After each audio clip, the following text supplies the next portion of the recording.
సత్య అయితే తన రూమ్‌లో చాలా బాధపడుతూ ఉంటుంది. ఇంతలో అక్కడికి క్రిష్ వచ్చి సత్య అని చెప్పేసి అయితే పిలుస్తూ ఉంటాడు. ఆ మాటలు వినగానే అక్కడ ఉన్న సత్య అయితే చాలా కోపంతో క్రిష్‌ని చూస్తూ ఉంటుంది. "వచ్చావా? వాహ్! నీ ప్లాన్ అయితే అమలవుతుందనుకున్నావు. కానీ అది జరగలేదు కదా!" అని చెప్పేసి అయితే అంటూ ఉంటుంది. ఆ మాటలు వినగానే అక్కడ ఉన్న క్రిష్ అయితే ఒక్కసారిగా షాక్ అయిపోయి, "ఏంటి నా ప్లాన్ ఏంటి? నేనేం అమలు చేశాను?" అని చెప్పేసి అయితే అంటూ ఉంటాడు. ఆ మాటలు వినగానే అక్కడ ఉన్న సత్య మాత్రం, "వాహ్! ఏమి నటిస్తున్నావు" అని చెప్పేసైతే అంటూ ఉంటుంది. "నేను నటించడం ఏమిటి సత్య" అని చెప్పేసైతే క్రిష్ అంటూ ఉంటాడు. "అవును మరి, పూజలో నా పేరు మారుస్తున్నారని నీకు ముందే తెలుసు కదా!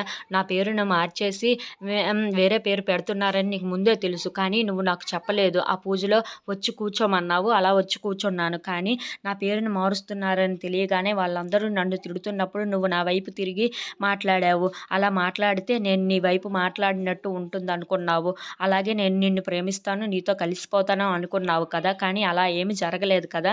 నువ్వు అలాగే అనుకున్నావు కానీ అలా జరగదు. ఎప్పటికీ జరగదు" అని చెప్పేసైతే అంటూ ఉంటుంది. ఆ మాటలు వినగానే అక్కడ ఉన్న క్రిష్ అయితే ఒక్కసారిగా షాక్ అయిపోయి అక్కడ సత్యాన్ని చూస్తూ ఉండిపోతాడు. "నేను నిన్ను ప్రేమించడం కుదరదు, నీతో కలిసి ఉండటం కుదరదు" అని చెప్పేసైతే అంటూ ఉంటుంది. ఆ మాటలకు అక్కడ ఉన్న క్రిష్ మాత్రం షాక్ అయిపోయి అలా సత్యని చూస్తూ ఉండిపోతాడు. అక్కడ ఉన్న సత్య మాత్రం "నువ్వు నువ్వు ఊహించుకున్నవేమీ జరగవు. నేను అలా జరగనివ్వను. నేను ఎలా చూపిస్తానో ఇక నుండి నా ప్రతిరూపం ఏంటో చూడు" అని చెప్పేసైతే సత్య అంటూ ఉంటుంది.